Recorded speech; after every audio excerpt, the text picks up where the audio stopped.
Doctor इलामा इकबाल आज बहुत खुश होंगे कि उनका वो जो शेर जो वो पढ़ा करते थे कि एक मुस्लिम हरम हरम की की पासबानी के पासबानी लिए। के लिए नील के शहर से लेके नील ताबे के खाक साहिल से ताब काशगर। खाक के काशकर। जी जी। ईरान की जो एक अपनी एक जो बिकॉज एक जोग्राफी रियलिटी है ईरान वहाँ पे। जी। एंड आई एम श्योर कि जो ईरान को ऑन बोर्ड लिया गया होगा और जो मेरी इंफॉर्मेशन है कि जो इस करारदाद का जो ड्राफ्ट है, जो इसके जो पार्ट्स हैं वो ईरान से शेयर किए गए हैं। अमेरिका कभी भी ईरान के बगैर इसका स्टेट ऑफ हॉर्मुज का कंट्रोल ले सकता है? जो स्टेट ऑफ हॉर्मुज के अंदर जो कंट्रोल है वो अभी भी ईरान का है, जिसको ईरान परमिशन दे रहे हैं वो जा रहे हैं, बाकी लोगों को वो रोक रहे हैं।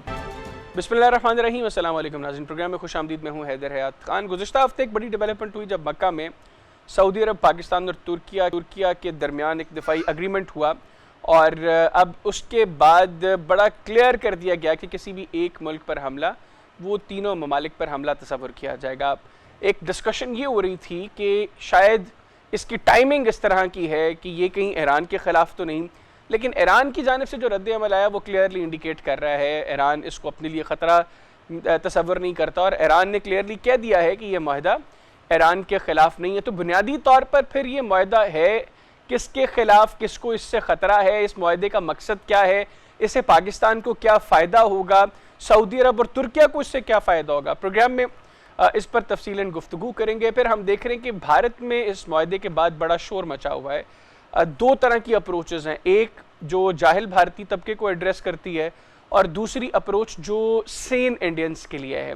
और उस अप्रोच में फ़र्क ये है कि एक तबका इसको ये इस तरीके से एड्रेस कर रहा है कि भारत को सीरियसली अपनी पॉलिसीज़ को रिकन्सिडर करना चाहिए क्योंकि पाकिस्तान का इन्फ्लुएंस बढ़ रहा है, जबकि दूसरा तबका जो है जो जाहिल भारतीयों को एड्रेस करता है वो इसमें कभी इसको इस्लामिक नेटो कहता है, कभी इसको सुन्नी इत्तेहाद कहता है और इस तरीके से इस जो अग्रीमेंट है इसको वो एड्रेस कर रहे हैं। इस पर भी गुफ्तगू करेंगे। फिर ईरान और अमेरिका के मामले में अभी तक अच्छी खबर यह है कि दोनों ममालिक एक दूसरे पर हमले नहीं कर रहे। अमेरिका ये क्लेम कर रहा है कि हमने जो बारूदी सुरंगें ईरान ने आबना हरमस में बिछाई थी उनको मुकम्मल तौर पर क्लियर कर दिया है और अब आबना हरमस पर अमेरिका का कंट्रोल है। ईरान की तरफ से जो नैरेटिव आ रहा है वो इससे बिल्कुल मुख्तलिफ है। ईरान कहता है कि आबना हरमस पर अभी भी ईरान का कंट्रोल है और अगर अमेरिका ने ये ख्वाहिश रखी है कि आबना हरमस को खुलवाया जाए तो 6 शराइत है हमारी। अब वो 6 शराइत क्या हैं?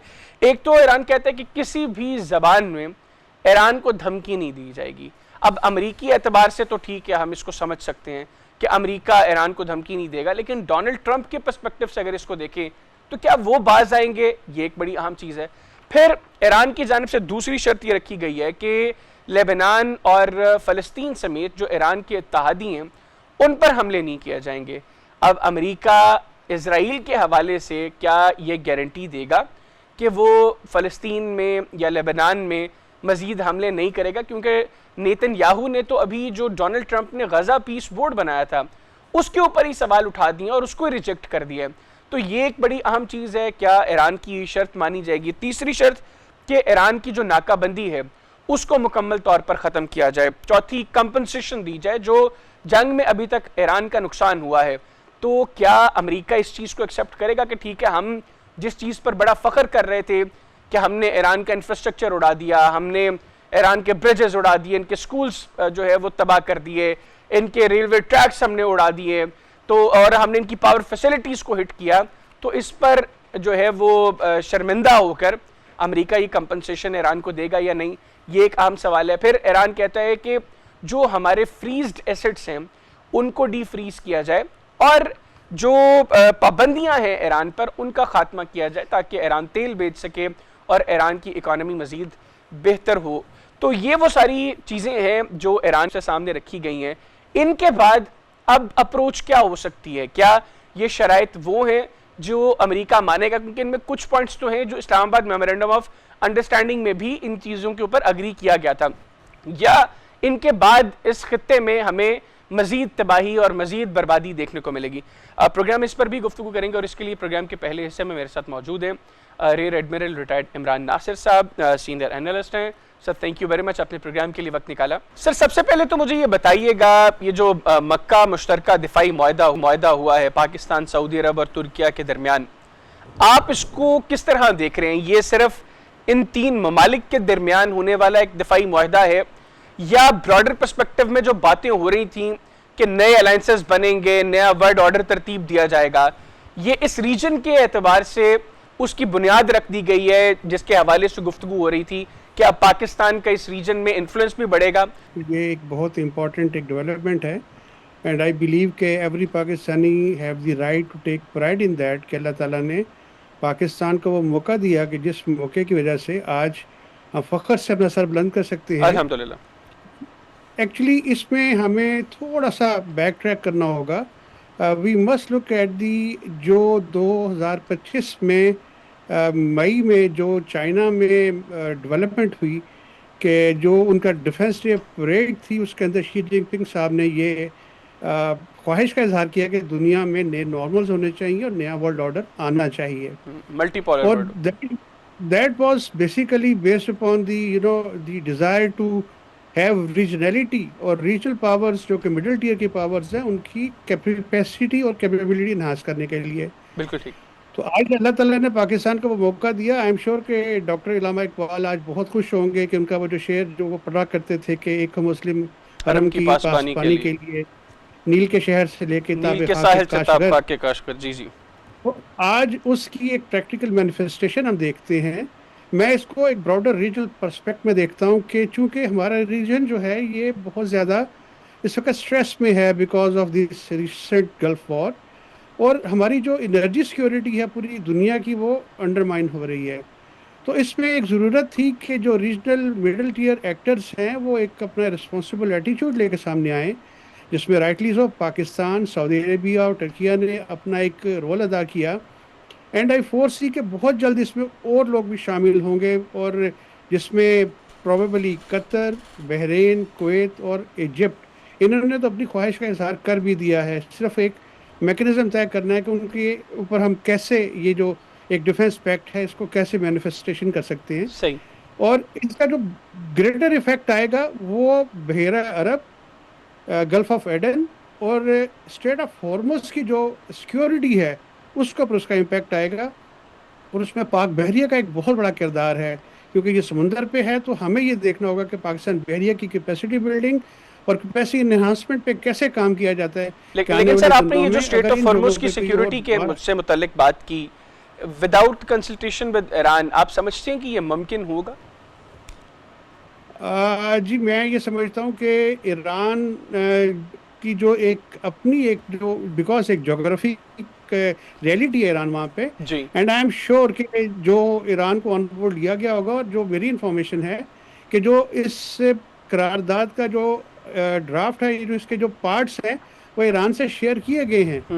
बहुत मुमकिन है कि आने वाले दिनों में हम एक बहुत बड़े पर्सपेक्ट में हम ईरान को देखें कि ईरान भी इस कोलिशन का पार्ट बनता हुआ नजर आए। बिल्कुल सही।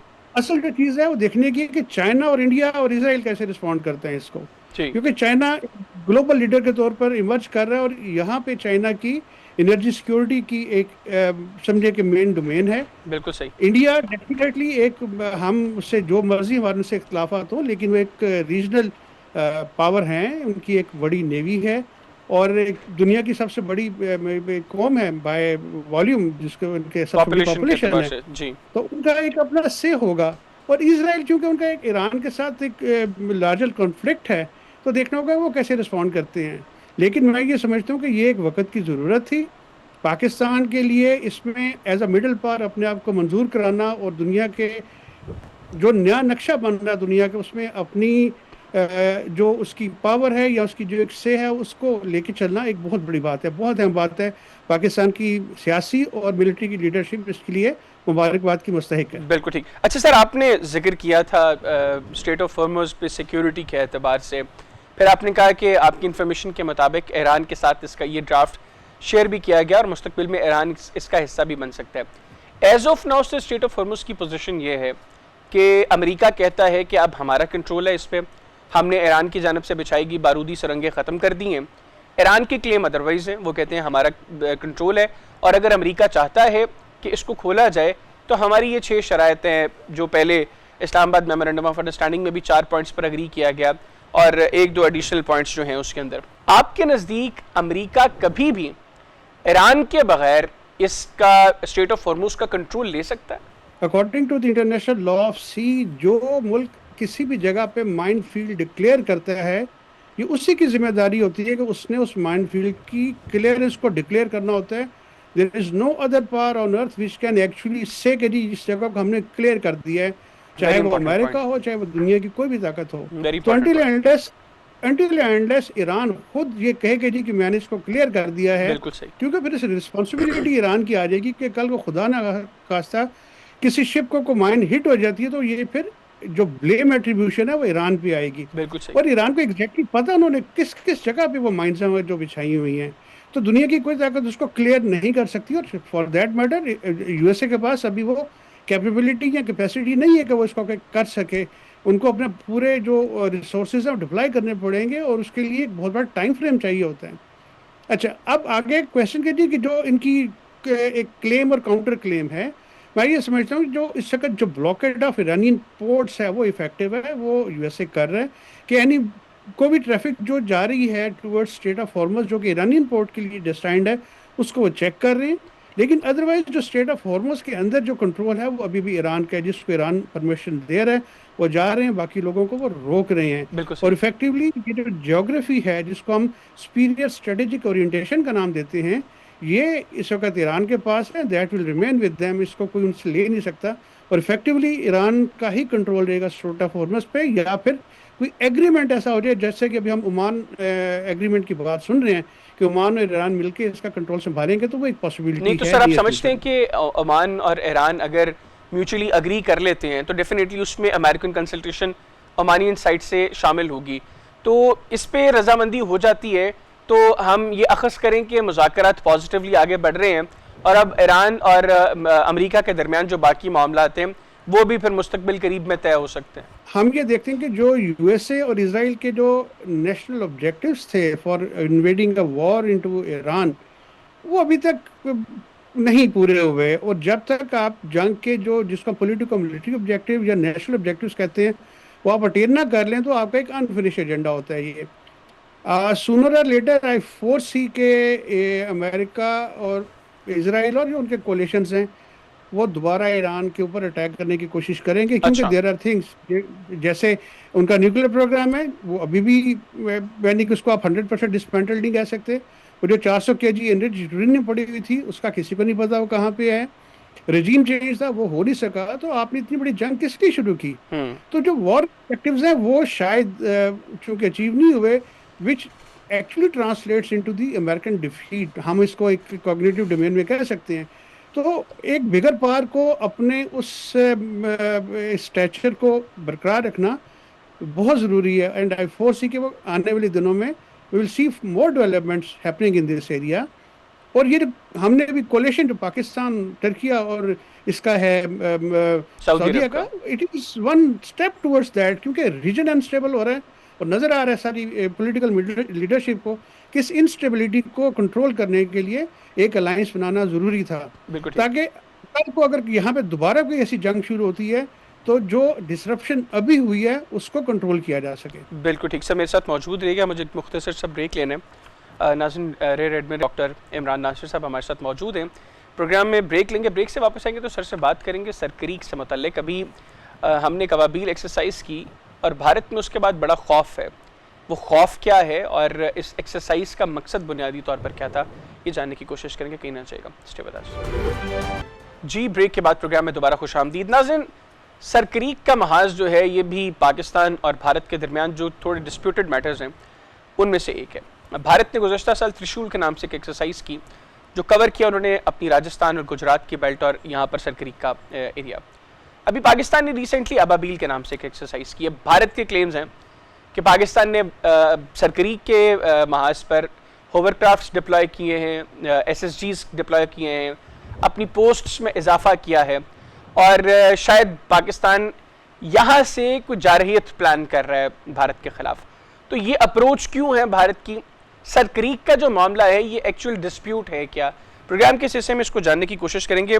सर सब बताइएगा, 1908 में तो ये मामला शुरू हुआ, 1914 में जो बॉम्बे गवर्नमेंट रेजोल्यूशन थी उसके बाद एक कुछ चीज़ें तय हो गई। पाकिस्तान का क्लेम है कि ये मुकम्मल इलाका हमारा है। जो मैप उस वक्त इशू हुआ, भारत जो है वो कहते हैं कि आधा हिस्सा हमारा है, आधा पाकिस्तान का है। तो अभी एक्चुअल पोजीशन क्या है वहां पर, और आपको ये डिस्प्यूट को मुस्तकबिल में रिजॉल्व होता दिखाई दे रहा है? जी हैदर, प्राइमरीली सिर क्रीक को समझने के लिए उस एरिया की ओरिएंटेशन बहुत ज़रूरी है। जी सर।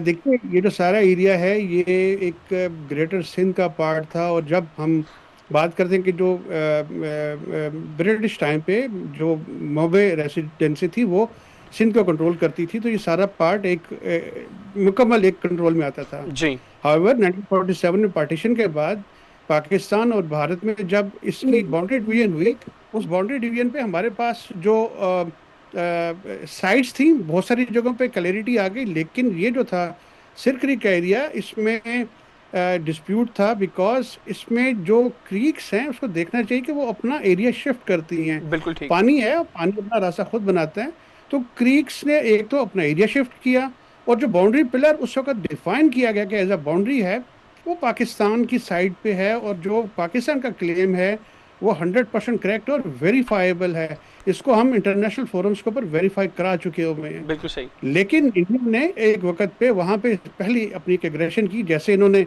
ज़मीन पे भी की, उन्होंने वहाँ पे अपनी एक सिक्की पोस्ट बनाई और अपने मार्कोस कमांडोज को वहाँ पे स्टेशन किया। अब वो जब मार्कोस कमांडोज वहाँ पे आके बैठ गए और वो क्रीक्स में वो एडवांस कर सकते हैं, तो पाकिस्तान के लिए ज़रूरी था कि अपने मैयर्स लें, अपने वतन के एक एक इंच का दिफा करें। तो पाक बहरिया ने बिल्कुल अप्रोप्रिएट एक्शंस लिए। हमने वहाँ पर अपनी फॉरवर्ड पोस्ट बनाई, पाक मेरीन्स को वहाँ पे हमने डिप्लॉय किया। अब जब पाक मेरीन्स की डिप्लॉयमेंट कंप्लीट हो चुकी हुई है, तो अब हमारा हक है कि हम अपने एरिया का दिफा करें। प्रॉब्लम क्या आती है कि जैसे अगर आप क्रीक की डायनामिक्स को समझें, तो उसमें रात के वक्त अगर जब हम कहते हैं फ्लडिंग वाटर होता है, ये जिसे हम मुद्दो-जज़र कहते हैं, तो उसकी डायमेंशंस कुछ और होती हैं। सुबह पानी उतर जाता है तो उसकी डायमेंशंस कुछ और होती हैं। तो इंडिया की तो एक ख्वाहिश है कि पाकिस्तान इस मसले को पॉलिटिकली रिजॉल्व करे, लेकिन पाकिस्तान का ये स्टांस है कि पाकिस्तान इंडिया के साथ अपने तमाम मसाइल्स को इकट्ठे हल करना चाहता है विद वन ड्राइंग बोर्ड, कि जिसमें कश्मीर भी शामिल है, जिसमें हमारे सियाचिन का एरिया भी शामिल है, और जिसमें हमारा सिर क्रीक भी शामिल है। बिल्कुल ठीक। वेयर एज इंडिया की डिजायर है कि पाकिस्तान बाकी चीज़ों को अलहदा कर दे और सिर क्रीक का मसला भी इसको हल कर ले। पॉसिबल है, और जब भी सिर क्रीक का मसला हल होगा, और जो पाकिस्तान की जो डिमार्केटेड या पाकिस्तान का जो क्लेम्ड एरिया है उसके ऊपर होगा, ये इंडियन क्लेम के ऊपर नहीं हो बिल्कुल। सकता। अच्छा सर, हमने गुज़िश्ता साल भी देखा भारत के वज़ीर दिफा राजनाथ सिंह ने सिर क्रीक से मुतालिक एक स्टेटमेंट दी। फिर उन्होंने ये भी कहा कि हमें पता है कि यहाँ से कराची का जो रास्ता जाता है हमें वो भी बहुत बेहतर पता है। और बहुत से लोगों का ये ख्याल था कि गुज़िश्ता साल भारत को जिस हजीमत का सामना करना पड़ा है, अब की बार अगर भारत कोई एग्रेशन का आगाज़ करता है तो उसमें इस साइड से उसको इनिशिएट किया जाएगा। स्पेसिफिकली सर, अगर सिर क्रीक की बात करें, अगर कोई कॉन्फ्लिक्ट होता है तो स्ट्रेटेजिक बेनिफिट उस एरिया की डायनामिक्स के अकॉर्डिंग किसके पास है? ये ना जी देखें, बड़ा मैं मुश्किल तो नहीं कहूँगा, ये वो सवाल है कि देखिए, जिसने अपनी आंखें ज़्यादा खुली रखी हैं उसे एडवांटेज उसको जाएगा। वो बॉक्सिंग में कहते हैं ना, hit first, hit hard and keep on hitting.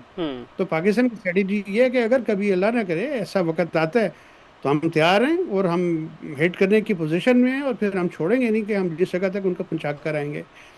Primary जिस चीज़ को समझने की ज़रूरत है हैदर, वो ये है कि सिर क्रीक में जो वो राजनाथ सिंह साहब ने कहा जी कि हमें कराची का रास्ता पता है, तो 65 की जंग में वो लाहौर जिम खाना में भी चाय पीने का प्लान करके बैठे हुए थे। तो हमारे जो जवान वहाँ पे बैठे हैं, वो जो पाकिस्तान की मेरीन्स हैं, दे आर फुली अवेयर। और आज की जो मॉडर्न जंग है ना जी, वो इसको हम कह सकते हैं कि ये बेसिकली सिंगल सर्विस की जंग नहीं है, ये basically at least by service application होती है। तो पाकिस्तान नेवी, पाक एयरफोर्स मिलकर इसका दिफा करेंगी, और जहाँ पे ज़रूरत होगी तो हम उनकी ज़मीन पर कब्ज़ा करने की पूरी सलाहियत रखते हैं, और हम ऐसा करने के पोजीशन में हैं कि हम उनसे किसी भी किस्म का सरप्राइज़ उनको दे सकें। बिल्कुल ठीक, बिल्कुल ठीक। Thank you very much sir, आपने प्रोग्राम के लिए वक्त निकाला। नाज़रीन, rear admiral doctor Imran Nasir साहब हमारे साथ मौजूद थे, गुफ्तगू इनकी आपने सुनी। प्रोग्राम में एक ब्रेक लेंगे, ब्रेक से वापस आएंगे तो इन मौज़ूआत के ऊपर मजीद गुफ्तगू करेंगे। Air marshal retired Aamir Masood साहब हमारे साथ मौजूद होंगे, कहीं ना जाएगा। Stay with us. जी, ब्रेक के बाद प्रोग्राम में दोबारा खुशामदीद। नाज़रीन, मक्का मुश्तरका दिफाई मुआहदा यकीनी तौर पर एक बहुत बड़ी डेवलपमेंट है। दो तीन तरह की बहस हो रही है इस हवाले से। एक ये कि इसकी टाइमिंग को देखते हुए क्या ये ईरान के ख़िलाफ़ है। जो स्टेटमेंट्स हमें तुर्किया की जानिब से देखने को मिली, इवन अब ईरान ने भी क्लियरली कह दिया है कि ईरान को इससे कोई ख़तरा नहीं है। तो वो कौन से ममालिक हैं जिनको इससे ख़तरा महसूस करना चाहिए? फिर ये तीनों ममालिक की जो मिलिट्री कैपेबिलिटीज़ हैं, इनको अगर मुश्तरका तौर पर देखा जाए तो एक बहुत बड़ा नंबर बनता है। 31 लाख से ज़्यादा की फ़ौज ये बनती है, बहुत बड़ी एयर पावर इनकी बनती है। तो ये इससे इस रीजन का जो मिलिट्री पावर बैलेंस है वो किस तरीके से तब्दील होगा। फिर बहुत इंपॉर्टेंट चीज़ ये कि जिस वक्त ईरान पर अमेरिका और इजराइल ने हमले किए, उस दिन से इस चीज़ का की बहस हो रही थी कि अब इस दुनिया में एक नए वर्ल्ड ऑर्डर्स बनेंगे, इस रीजन के हवाले से नए अलायंसेस बनेंगे और पाकिस्तान का उनमें बड़ा कलीदी किरदार होगा। वो चीज़ें अब इनिशिएट हो गई हैं या इस अग्रीमेंट को स्पेसिफिकली इन तीन ममालिक के साथ जोड़ कर देखा जाए, इस पर भी प्रोग्राम के हिस्से में गुफ्तगू करेंगे। और उसके लिए मेरे साथ वीडियो लिंक पर इस्लामाबाद से मौजूद हैं air marshal retired Aamir Masood साहब, सीनियर एनालिस्ट हैं, डिफेंस रिलेटेड स्ट्रेटेजिक इशूज़ को बहुत कीनली ऑब्जर्व करते हैं। Sir, thank you very much, आपने प्रोग्राम के लिए वक्त निकाला। अस्सलाम वालेकुम। वालेकुम अस्सलाम। सर, सबसे पहले तो ये बताइएगा, ये जो मक्का जॉइंट डिफेंस एग्रीमेंट है, इसको पाकिस्तान, तुर्किया और सऊदी अरब, इन तीनों ममालिक का एक जॉइंट डिफेंस एग्रीमेंट समझा जाए, या जो एक बहस हो रही थी कि अब इस रीजन में नए अलायंसेस बनेंगे, नया वर्ल्ड ऑर्डर तरतीब दिया जाएगा और उसके हवाले से नए अलायंसेस की तरतीब शुरू होगी, उसमें आप समझते हैं कि ये उसकी एक बुनियाद रखी गई है? जी, बिस्मिल्लाहिर्रहमानिर्रहीम, बहुत शुक्रिया आपका। देखें, एक तो ये कि कुछ अलायंसेस जिस तरह हमारा सऊदीया के साथ एक हमेशा से एक ताउन भी रहा है, एक एग्रीमेंट भी रहा है और एक लेवल ऑफ कोऑपरेशन रही है जो काफ़ी स्ट्रेटेजिक लेवल पे रही है, चाहे वो ट्रेनिंग है, चाहे वो मिलिट्री कोऑपरेशन है या इकोनॉमिक एस्पेक्ट्स हैं। तो सऊदीया के साथ जो एक मुश्तरका हमारा एक कोऑपरेशन रही है वो that has been very deep and very, मतलब ट्रेडिशनली बहुत पुरानी है। इसी तरह ईरान और टर्की के साथ हमारा बहुत अरसे से एक नेचुरल अलायंस रहा है, क्योंकि इन तीन कंट्रीज़ को एक बड़ा फॉरवर्ड लुकिंग और आप कह लें प्रोग्रेसिव और मिलिटरीली स्ट्रॉन्ग ममालिक समझा जाता था 50 की दहाइयों में, और उसके बाद से लेकर आपने आरसीडीएस देखा। तो एग्रीमेंट्स जो हैं वो किसी हद तक हमारे इन ममालिक के साथ रहे हैं, और तुर्की जो सऊदी अरेबिया है उसके साथ पाकिस्तान और तुर्की दोनों का बॉर्डर भी लगता है। तो हैविंग सेड दैट, अब ये जो अलायंस अभी हुआ है सऊदीया, पाकिस्तान और तुर्की का, मैं समझता हूँ इसकी डिटेल्स तो अभी तक आनी बाकी हैं और हमें बहुत ज़्यादा इसके मुतल्लिक विजिबिलिटी भी नहीं है और क्लैरिटी भी नहीं है।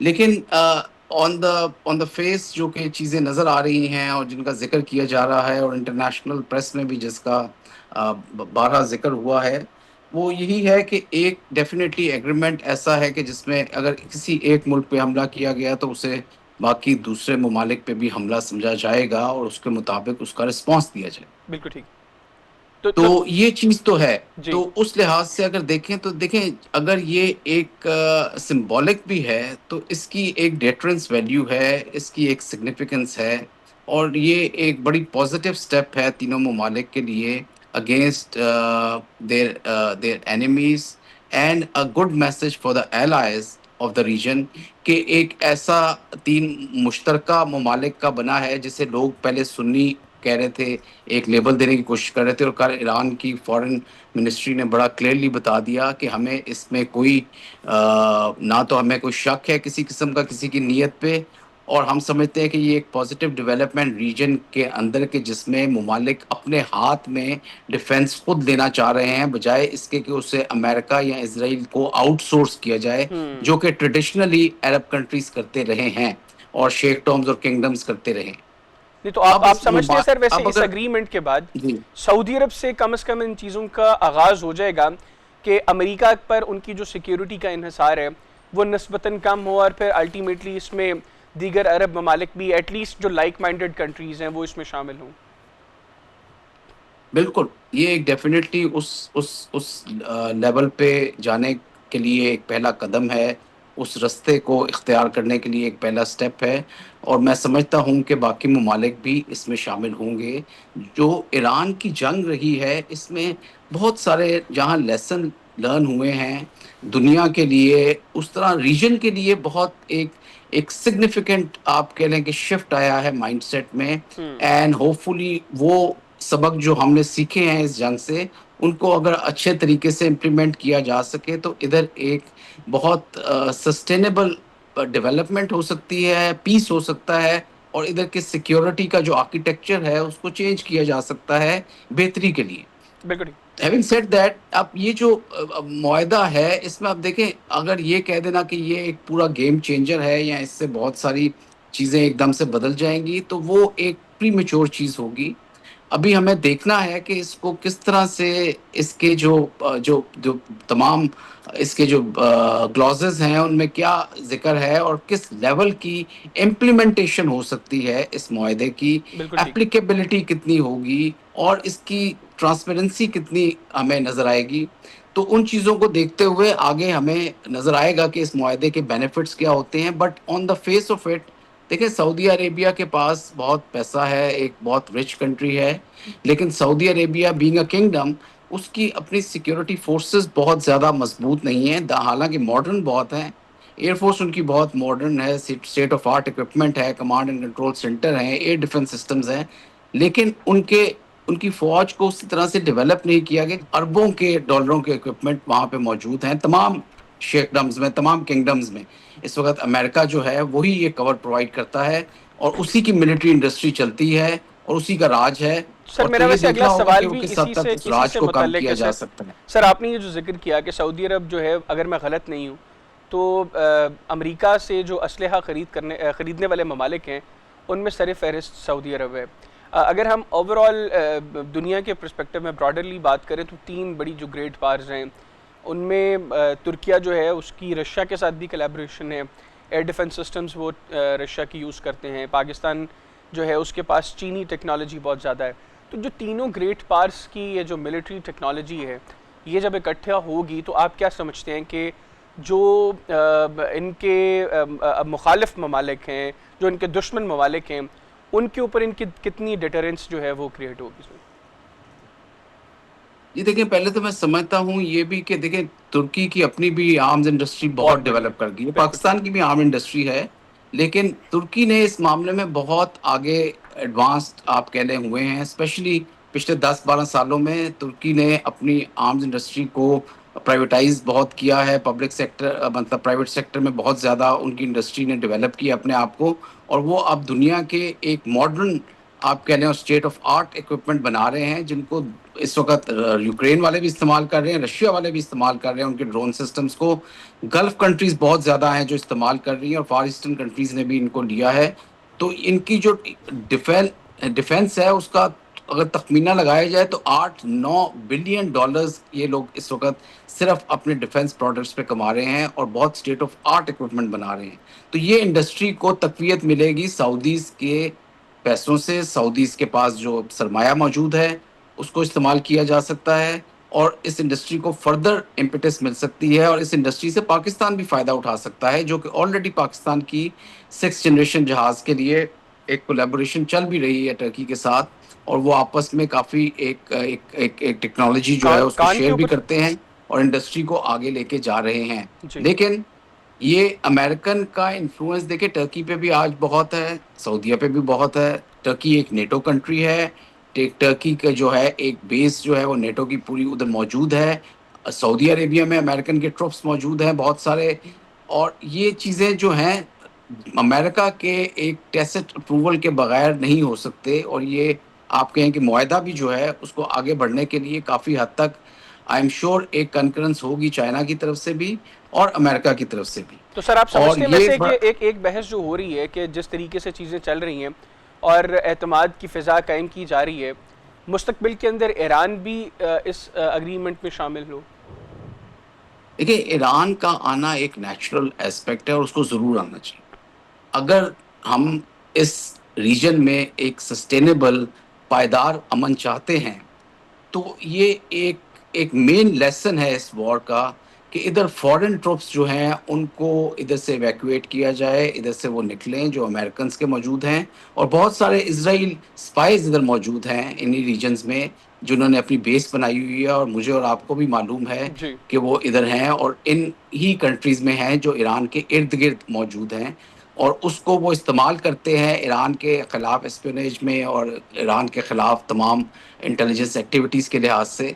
तो इन लोगों को इधर से जाना होगा। अगर इस रीजन ने सस्टेनेबल पीस लेना है, तो किंगडम्स को और जितने भी कंट्रीज़ ईरान के इर्द-गिर्द हैं, उनको इस चीज़ को रियलाइज़ करना होगा कि कोई भी जदीद तरीन अमेरिकन हथियार जो है, वो दिफ़ा नहीं दे सका ईरान के बैलिस्टिक मिसाइल्स के ख़िलाफ़, और हमें अगर आगे बढ़ना है, तो मिल के आगे बढ़ना है, एक-दूसरे के साथ अमन के मुआहदे करने हैं। वही एक एक एक वाहिद रास्ता है कि जिस पे इस मिडल ईस्ट में पीस आ सकता है, और मुसलमान ममालिक शिया सुन्नी वाला जो एक फसाद क्रिएट किया जा रहा है बाय इज़राइल और बाय अदर पावर्स, उनको ख़त्म करके हमें टेबल पे बैठ के आगे का लाहे अमल लेना है, क्योंकि हम एक दूसरे के दुश्मन नहीं हैं। ईरान की कोई जारियत के अज़ाइम नहीं हैं सऊदीया के ख़िलाफ़, और ना ही सऊदीया का कोई ऐसा है। ये फ़ॉल्स चीज़ें क्रिएट की गई हैं जिसकी वजह से फिर हूतीज़ भी आए और हमास भी आया, हिज़्बुल्लाह भी आया, क्योंकि ईरान अपनी बका चाहता था, और किसी हद तक अमेरिका भी चाहता है कि इनकी आपस में ये चपकलिश रहे, ईरान का जो बोगी है वो भी रहे, और सऊदीज़ और बाकी किंगडम्स को इनसिक्योरिटी भी रहे, बिल्कुल ठीक। ताकि उसका जो मिलिट्री इंडस्ट्री है, मिलिट्री इंडस्ट्रियल कॉम्प्लेक्स है, वो चलता रहे और वो तक़वियत पाता रहे, और वो अभी भी यही चाहता है बिल्कुल ठीक। कि शायद मुआहदे तो हो जाएँ, लेकिन इन जगहों पे एक कयास ज़रूर रहे, ताकि उनकी मिलिट्री इंडस्ट्री जो है वो चलती रहे। बिल्कुल ठीक। अच्छा सर, आखिर में ये बताइएगा, वैसे तो अमेरिका क्लेम कर रहा है कि आबना हरमुज़ जो है वो मुकम्मल तौर पर अमेरिका के कंट्रोल में है। ईरान इस पूरे नैरेटिव को उसके अगेंस्ट बात कर रहा है। वो कह रहे हैं कि हमारे कंट्रोल में है, और अगर अमेरिका चाहता है कि इसको खोला जाए तो हमारी 6 शराइत है। एक तो अमेरिका को अब धमकी ना दी जाए, दूसरा जो ईरान के इत्तेहादी ईरान को धमकी ना दी जाए, ईरान के इत्तेहादी ममालिक पर फौरी तौर पर हमले बंद किए जाएँ, तीसरा कंपनसेशन जो है वो दी जाए जो इस जंग के अंदर ईरान को नुकसान हुआ है, चौथा उनके जो फ्रीज एसेट्स हैं उनको खोला जाए। फिर वो कहते हैं कि हमारी जो पाबंदियां हैं वो ख़त्म की जाएं, और जो नाकाबंदी है अमेरिका की उसको ख़त्म किया जाए। तो इनमें बहुत सी चीज़ें हैं जो इस्लामाबाद मेमोरेंडम ऑफ अंडरस्टैंडिंग में दोनों ममालिक के दरमियान अग्री भी किया उन्होंने कि ठीक है ऐसे आगे बढ़ा जाएगा। इन शराइत को सामने रखते हुए आपको लगता है कि इस वक्त बैकडोर जो डिप्लोमेसी हो रही है वो पॉजिटिवली आगे बढ़ रही है, या ये शराइत वो हैं जो किसी तौर अमेरिका को काबिल कबूल नहीं होंगी? देखिए, ये जो शराइत हैं, ये एक आप कह लें कि उस तरह की हैं जिनको हल किया जा सकता है। बड़ा मसला क्या है? बड़ा मसला ये है कि इज़राइल के एक अपने अज़ाइम हैं इस रीजन में, और वो ग्रेटर इज़राइल की तरफ बढ़ रहा है और बढ़ना चाहता है। अब्राहम अकॉर्ड में वो तमाम ममालिक को लाना चाहता है, और वो किसी हद तक ले भी आया है। और अनफॉर्चुनेटली जितनी भी बाकी ये किंगडम्स हैं, इनकी एक फॉरेन पॉलिसी जो है उसका कंट्रोल अमेरिका के पास है, या काफ़ी हद तक इज़राइल के पास है इनडायरेक्टली। ईरान एक ऐसी आखिरी दीवार है जो कि अपने पाँव पे खुद खड़ी है, और एक इंडिपेंडेंट तरीके से अपने मामलात को निभाती है, और एक इंडिपेंडेंट मुल्क की तरह अपने आप को चलाती है। उसकी लीडरशिप ने अभी तक लड़खड़ाहट लड़खड़ाहट नहीं आई, बल्कि उन्होंने जितनी सफ़रिंग और सैक्रिफ़ाइस की है, उन्होंने एक नया रास्ता दिखाया है दुनिया को, मुसलमानों को, और ख़ुसूसी तौर पे ईरानी अवाम को, जिसकी वजह से ईरानी अवाम पहले से ज़्यादा मुतहर्रिक नज़र आती है, पहले से ज़्यादा उनमें वो जज़्बा नज़र आता है कुर्बानी देने का। तो इन मामलात को देखा जाए तो देखें, ईरान जो है इस वक़्त डेफ़िनेटली एक विनिंग पोज़ीशन में है, क्योंकि अमेरिका और इज़राइल के जो ऑब्जेक्टिव्स थे वॉर से पहले, वो अचीव नहीं हो सके। एंड पे अभी बहर हुर्मुज़ का जो मसला आ गया, ये तो उस वक़्त था ही नहीं। और ये कहना कि अमेरिका कंट्रोल कर सकता है स्ट्रेट ऑफ होर्मुज़ को, तो ये तो मेरा नहीं ख़्याल, ये तो एक बहुत ही एक आप समझे कि लाइल्मी का अमल है कि जो स्ट्रेट ऑफ होर्मुज़ है उसका कंप्लीट कंट्रोल हमेशा से ईरान के पास रहा है, और ज्योग्राफिकल पोजीशनिंग की वजह से स्ट्रेट ऑफ होर्मुज कभी भी ईरान के अलावा किसी और के पास नहीं बिल्कुल जा सही। सकता जब तक ईरान के अंदर एक दिफा की सलाहियत मौजूद है और उसकी लीडरशिप में वो रिजॉल्व मौजूद है। स्ट्रेट ऑफ होर्मुज जो है वो कोई और कंट्री ले नहीं नहीं सकती सकता। Until unless they have boots on ground बिल्कुल ठीक। या फिजिकल उनकी प्रेजेंस हो उधर, जो करनी बहुत मुश्किल नजर आती है अमेरिका को। उनके बेतहाशा जर्नैल, उनके बेतहाशा पुराने प्रेसिडेंट ये चीज़ कह चुके हैं कि इस काम में और इस एडवेंचर में ना घुसें, वरना बहुत ह्यूमन लॉस होगा, जो कि उनको नज़र भी आ रहा है। तो बिल्कुल ठीक। इसी वजह से अभी तक बूट्स ऑन ग्राउंड नहीं हुए। तो ये रिजीम जब तक ईरान की मौजूद है, मेरा नहीं ख्याल कि अमेरिका कंप्लीट होर्मुज का कंट्रोल ले, वो ब्लॉकेट कर सकता है ज़रूर, जो उसके पास सलाहियत मौजूद है because of the strong and state of art navy, जो कि दुनिया की बेहतरीन नेवी है, वो मौजूद है। लेकिन कंट्रोल हासिल करना बहुत मुश्किल होगा उसके लिए जब तक कि ईरानियंस के पास एक दिफा की सलाहियत मौजूद। बिल्कुल ठीक हो गया। Thank you very much sir, आपने प्रोग्राम के लिए वक्त निकाला। नाज़रीन, एयर आमिर मसूद साहब हमारे साथ मौजूद थे, गुफ्तगू उनकी आपने सुनी। आज के प्रोग्राम से मुझे इजाज़त दीजिए, आपसे मुलाकात होगी इंशाल्लाह अगले हफ्ते। तब तक के लिए अल्लाह हाफ़िज़। पाकिस्तान हमेशा जिंदाबाद।